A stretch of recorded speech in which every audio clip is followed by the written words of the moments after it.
Good morning and welcome back to Live at the Legislature. I'm Ka'eo Kealoha Lindsay with the House Minority. Our guest today is Representative Lauren Matsumoto, who serves as the House Minority Whip and represents District 45, which spans from Mililani, Kunia, Schofield, Wheeler, Wailua, and Mokuleia. Good morning, Representative. Good morning. Thank you for having me. So there are a lot of hot topics in the legislature this year, but today I wanted to discuss the issue of opioid dependency. And so last year the governor had launched the Opioid Action Initiative, which would partner public and private stakeholders to tackle substance misuse issues here in Hawaii. So can you tell us a little bit more of what's going on nationally and how we're doing here locally? Yeah, sure. I mean, the opioid epidemic has been sweeping the country for the last several years, and I have had the wonderful opportunity to be elected to the National Board of Women in Government, which is a nonprofit, nonpartisan organization of women state legislators across the country. And for the last 3 years, one of our main initiatives has been really looking at this opioid issue. With the East Coast is where it started, and it's been really going through the country. And so last year, we did a press release nationally with many different legislatures, their women's caucuses, releasing their mental health and substance abuse package. And that included several opioid bills. And it's an extremely important issue. Every single day in our country, approximately 115 people die of opioid overdose. And so it's a problem that needs to be addressed both at the national level as well as within our individual states. And can you tell us a little bit more about the legislation that's being heard this session? Sure. Really wanted to focus on prescriber education and not necessarily always putting mandates in place. And so this year still have a bill that is moving through the legislature that my office introduced. And the point of that bill is so that prescribers through the electronic prescribing accountability system are able to see how much they're prescribing compared to their peers.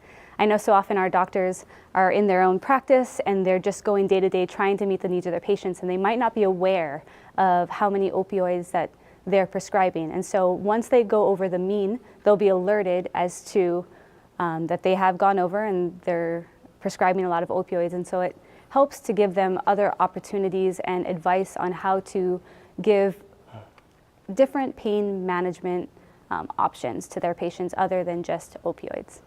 So one of the problems is that often overprescription. So if people get, drugs but they don't use all of it, what do they do? So in those cases, if people don't use all of their drugs, where do they go?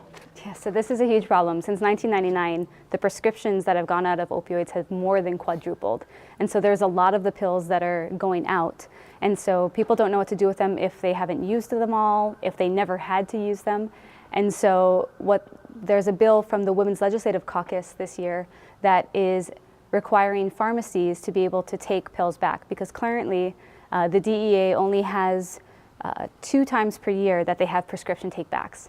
That's not enough, right? So prescriptions are going out all the time, and it's a big problem because sweeping the country, I don't know if you've heard of pill popping parties. And so a lot of teenagers will grab whatever they can find out of the medicine cabinet, put it into a bowl, and they'll grab a handful and see what happens.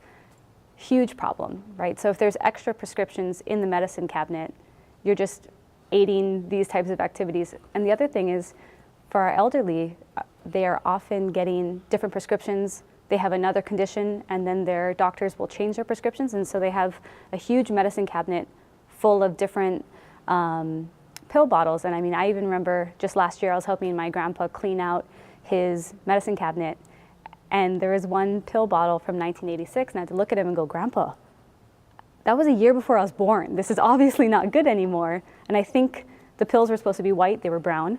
And so I think that's a huge problem also. We have our elderly that have all these pills, they might be taking the wrong pills, and being able to help them take it back.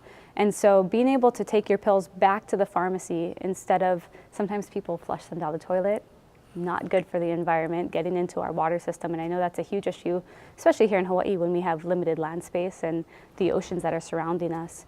And so being able to take your prescriptions back every day when you have them, rather than just twice a year, is something that we think is really important. So until we fix that problem of only being able to dispose of them twice a year, what do you suggest that folks do in the meantime? Right, so the prescription take-backs are one of the big things. And so in April, the DEA usually has their nationwide prescription take-back. And so they're always put it out into the news, and until then, until we pass a bill like this, unfortunately, that is really one of your only options. There are a few other things you can do, like put it in a sealed bag and put it in the trash can, or mix it with things like kitty litter, but really that's still getting it out into the environment. So the goal to be able to have those prescription take-backs every single day is something that's really important, but until then, doing the DEA take-backs are really the only option that people have. And as you've stated, this is a national issue and it is a national crisis that's going on. So can you tell us a little bit more of what other states have been doing to address this crisis? Yeah, and I think like I mentioned before, the Women in Government has really been working on different initiatives. And so I know in states across the country, they've really been working on alternative pain management. So whether that's having insurers be able to pay for things like yoga or exercise or physical therapy, so that they can do those types of exercises rather than just rely on pain medication. And a lot of times it's the awareness issue. So there's other bills going through to make people aware of how addicting opioids can be, how it often leads to heroin use. And so both alternative pain management as well as